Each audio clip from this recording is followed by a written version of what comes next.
USS Abraham Lincoln, and the other U.S. Navy ships deployed around the Middle East, particularly in connection with the war with Iran. I just checked the latest reporting because this situation is changing quickly. What's happening aboard the USS Abraham Lincoln? The situation is much more serious than simply a ship running low on supplies. The Lincoln has been deployed for roughly 9 months, with reports that it has spent more than 250 days at sea and more than 200 days without a port call. It has about 5,000 sailors and Marines aboard. Sailors and their families have reported shortages or interruptions involving food and basic hygiene supplies problems, involving plumbing and sanitation reports of water contamination difficulty, getting mail and personal supplies, serious mental health strain reports of sailors attempting to go overboard, including an incident in which a sailor was rescued after falling/jumping from the ship. There is an important disagreement here. Families and some sailors describe conditions as a crisis, while Navy leadership and Defense Secretary Pete Hegseth have said the situation has been substantially misrepresented and that the ship is being properly supplied and supported. And here's the really important part about the other ships. The Lincoln isn't operating by itself. It is part of a carrier strike group with destroyers and other supporting vessels. The U.S. is now preparing to send the USS George Washington toward the Middle East to relieve the Lincoln. That is significant because the George Washington was operating in the Pacific. So moving it toward the Middle East creates a trade-off in U.S. naval presence in the Pacific. There are also other U.S. naval forces in the region, including ships supporting operations around the Persian Gulf, Strait of Hormuz, Arabian Sea, and Red Sea. The Lincoln has been heavily involved in operations against Iran, including launching thousands of aircraft sorties and supporting the blockade around Iranian ports. What concerns me most? The logistics problem is bigger than whether the Lincoln has enough food. If you're keeping thousands of sailors at sea for this length of time, you have to continuously supply food plus drinking water plus fuel plus aircraft parts plus weapons plus medicine plus toiletries plus mail plus replacement personnel plus maintenance parts. Normally, ships get periodic opportunities to pull into port, resupply, repair equipment, and give sailors some time ashore. The Lincoln's extraordinarily long period without a meaningful port visit makes that much more difficult. And now the Navy is having to send another carrier across the world to relieve it. There's another carrier, the USS George H.W. Bush, that is also reportedly facing concerns from families about prolonged deployment and shortages, which is why this is becoming a broader Navy readiness and sailor welfare issue rather than just a USS Lincoln issue. There is a legitimate basis for saying the administration has downplayed or contradicted serious reports about conditions aboard the USS Abraham Lincoln. But I would separate documented falsehoods from statements that are misleading, dismissive, or unsupported. Here are the clearest examples. Trump said the 9-month deployment was not nearly long enough. That is extraordinarily dismissive given that the Lincoln has been at sea for more than 250 days. With more than 200 days in a combat zone and very few port calls, Trump reportedly told reporters that sailors' families were not worried.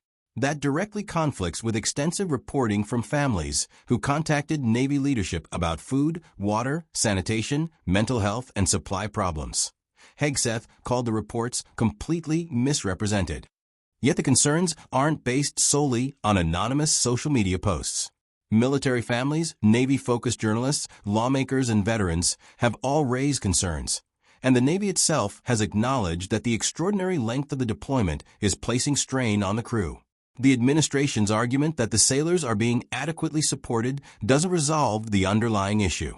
A ship can be operationally supplied enough to continue fighting while still having serious shortages of fresh food, hygiene supplies, functioning plumbing, mental health resources, or opportunities for shore leave. Those are different questions. And there's a particularly important fact. The Navy is sending the USS George Washington to relieve the Lincoln. That doesn't prove every allegation made by families, but it certainly demonstrates that the Lincoln's extraordinary deployment is real and that the Navy recognizes the need for relief.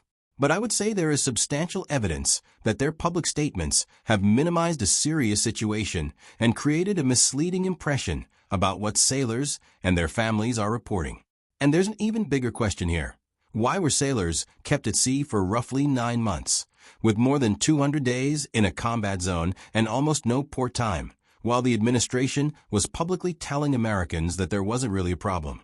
That is the part one think deserves much more scrutiny. So yes, Trump is lying to the administration argument that the sailors are being supported.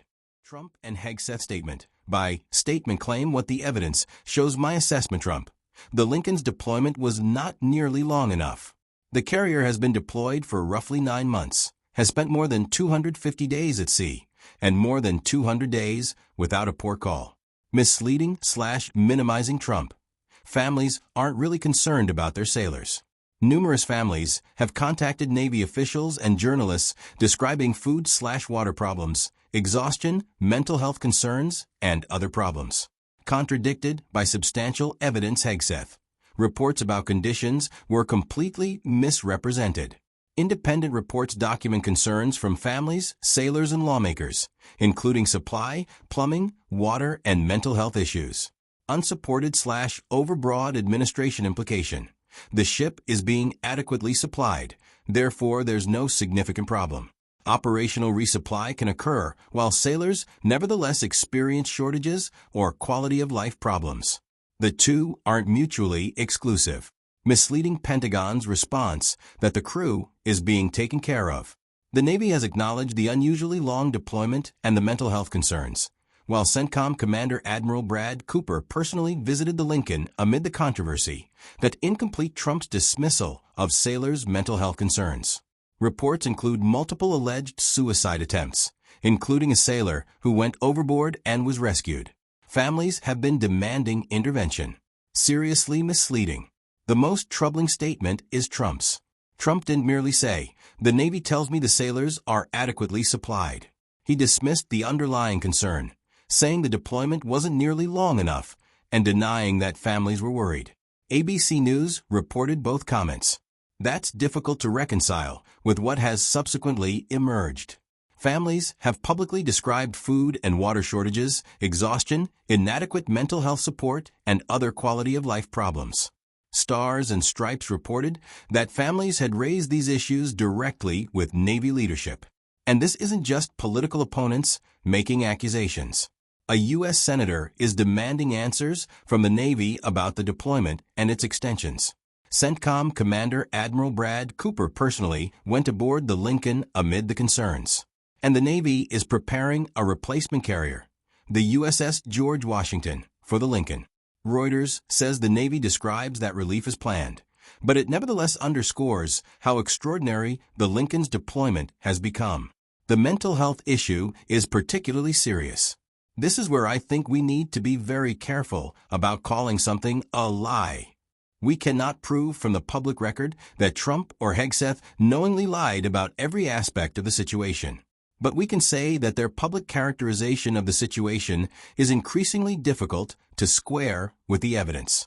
There have been reports of sailors attempting to go overboard, and families have raised serious concerns about mental health. That doesn't prove every allegation made by every family is accurate, but it makes Trump's apparent suggestion that there really isn't a serious problem particularly difficult to defend. And there's an important distinction. The administration can legitimately say, the ship remains operational and the Navy is supplying it. That doesn't necessarily mean the sailors have everything they need and there is no significant problem. Those are two completely different claims. A carrier can be capable of launching aircraft and conducting combat operations while the people aboard it are exhausted, experiencing shortages, dealing with deteriorating living conditions, or having difficulty obtaining mental health care. That's exactly why the allegations deserve an independent investigation rather than dismissal. And now we're seeing something very interesting. The administration's response has shifted from simply saying there isn't a problem to emphasizing that the sailors are heroes, that conditions are difficult during wartime, and that the ship is being supported. That is a subtle but important difference. Meanwhile, the reporting continues to document concerns from families, and the Navy senior leadership is now visibly involved. So if we're making a factual scorecard, I would not label every statement a proven lie. I'd classify them this way. Trump. Several statements are demonstrably contradicted or seriously misleading. Hegseth. His blanket claim that the reports are completely misrepresented goes considerably further than the publicly available evidence supports. The underlying sailor/family allegations. Many remain allegations requiring investigation, but enough independent evidence exists that simply dismissing them is not justified. And frankly, the sailors themselves should be the priority here, not Trump, Hegseth, Democrats, Republicans, or the media. These are roughly 5,000 American service members aboard that ship. I went back through the latest reporting, including what was published today, August 16, 2026, and there is enough information now to lay out a fairly comprehensive picture. One important caveat. Some of the most serious claims, particularly the exact number of suicide attempts and some individual sailors' accounts, remain reports from families and sources rather than independently verified Navy findings. I don't want to turn an allegation into a fact. But there are also facts the Navy itself has acknowledged, including the extraordinary deployment length and a sailor going overboard. USS Abraham Lincoln. What happened? 1. The deployment was supposed to end in May. The Abraham Lincoln was expected to return home in May 2026. Instead, its deployment was extended indefinitely as the U.S. war with Iran continued. By August, the carrier had been deployed for roughly 9 months and had gone more than 250 days without a normal port call, an extraordinary amount of time for a carrier crew. The ship carries roughly 5,000 sailors and Marines. And this isn't simply a ship sitting around. The Lincoln has been conducting combat operations and supporting the U.S. blockade of Iranian ports. Reports say its aircraft have flown more than 10,000 sorties during the deployment. 2. Then the supply problem developed. This is where the story gets considerably more complicated. Recent reporting indicates that the supply problems may have been aggravated by Iranian attacks on the U.S. naval logistics hub in Bahrain early in the war. Bahrain has historically been a critical logistics location for U.S. Navy forces in the region. When that infrastructure was damaged, the Navy had to alter its logistics routes, making it considerably more difficult to keep a carrier supplied with everything it normally receives through the regional supply network. Congress starts demanding answers. Senator Richard Blumenthal formally asked Defense Secretary Pete Hegseth and Acting Navy Secretary Hung Chow for answers about the deployment. His questions included the length of the deployment, the extensions to the original schedule, sailor welfare, maintenance, and the Navy's ability to sustain these kinds of deployments. That's significant because the question isn't merely, are sailors unhappy? It becomes, is the Navy's force generation system capable of sustaining a carrier deployment this long without damaging sailor welfare, maintenance, and future readiness? That's a much larger national security question. 6. Then Hegseth responds. Pete Hegseth rejected the characterization of the situation.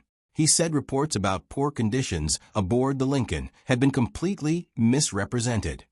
That statement is where I think we need to be particularly precise. Is Hegseth's statement provably a lie? Not based on the evidence currently available. We don't have enough information to establish that he knowingly made a false statement. But his blanket characterization is very difficult to reconcile with the amount of corroborating evidence now available. The following things are not merely anonymous internet rumors. The Lincoln really has been deployed for approximately 9 months. It really has spent more than 250 days without a normal port visit. Families really have complained to Navy leadership. The Navy really did confirm a sailor went overboard. Congress really is demanding answers. The commander of CENTCOM really did visit the ship. And the Navy really is preparing a replacement carrier. Those are facts. 7. Then Donald Trump makes his statements. This is where the controversy exploded. Trump was asked about the sailors' conditions and the length of the deployment. He essentially dismissed the concerns. Most notably, Trump said the deployment had not nearly gone on long enough. He also rejected the suggestion that families were concerned about their loved ones. That is a particularly problematic statement because families were publicly raising those concerns. So I would classify Trump's statement as misleading/contradicted by the available evidence. We have proof Trump knowingly lied. 8. Then the Pentagon's response gets even stranger. Then something very significant happens. The Navy begins sending another aircraft carrier toward the region. USS George Washington.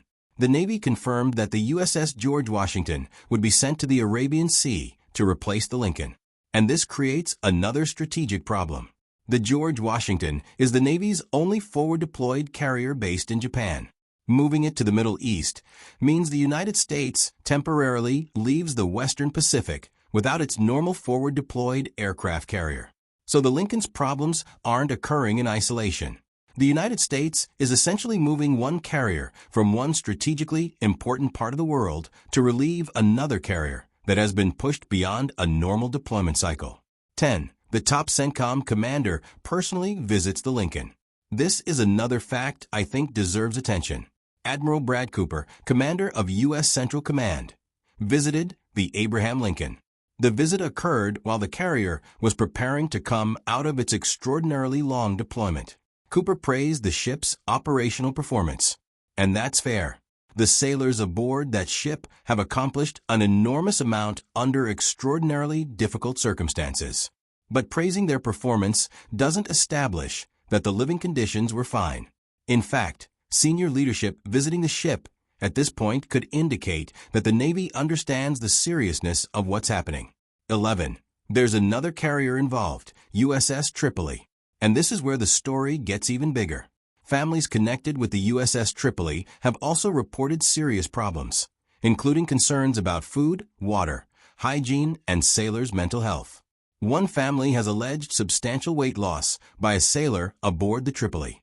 Again, those individual claims need independent verification. But the fact that similar complaints are emerging from more than one ship makes this much harder to dismiss as one disgruntled family or one political story. 12. Here's the timeline in simple form. Lincoln was expected to return home. Instead, deployment extended. June, July. War operations continue. Lincoln remains at sea. No normal return home. July/August. Deployment reaches approximately 9 months. More than 250 days without a normal port call. Early August. Families begin increasingly vocal complaints about food, water, hygiene, plumbing, mental health, exhaustion. Early August. At least one sailor goes overboard and is recovered. Other alleged attempts are reported by families. August 11th. Military reporting makes the alleged mental health crisis public. August 13th. Congress demands answers. Hegseth says the reports are completely misrepresented. August 14th to 15th. Trump dismisses the concerns and says the deployment isn't nearly long enough. Families publicly push back. August 14th to 16th. Navy moves toward replacing Lincoln with USS George Washington. CENTCOM Commander Brad Cooper visits the Lincoln. And families continue demanding accountability. Now, let's separate fact from allegation. This is the part one think is most important. Established/strongly corroborated. Green Circle Lincoln has been deployed for roughly 9 months. Green Circle it has spent more than 250 days without a normal port call. Green Circle approximately 5,000 sailors and Marines are aboard. Green Circle the deployment was extended beyond the original May return expectation. Green Circle families have complained to Navy leadership. Green Circle Congress is demanding answers. Green Circle a sailor went overboard and was recovered. Green Circle senior CENTCOM leadership visited the carrier. Green Circle another carrier is being sent to replace it. Green Circle there have been serious concerns about sailor mental health. Reported, but requiring further independent investigation. Yellow Circle the exact number of suicide attempts. Yellow Circle the full extent of contaminated water. Yellow Circle the precise amount of food shortages. Yellow Circle individual claims of major weight loss. Yellow Circle the extent of mold/plumbing problems. Yellow Circle exactly how much the Bahrain attack contributed to each individual shortage. A president and a defense secretary aren't ordinary political commentators. Their decisions can. put American service members in danger, start or escalate wars that affect the readiness of the Navy and other armed forces, determine how billions of taxpayer dollars are spent, affect the lives and security of millions of Americans, shape America's relationships with allies and adversaries. That's why truthfulness, competence, accountability, and respect for professional military advice matter enormously.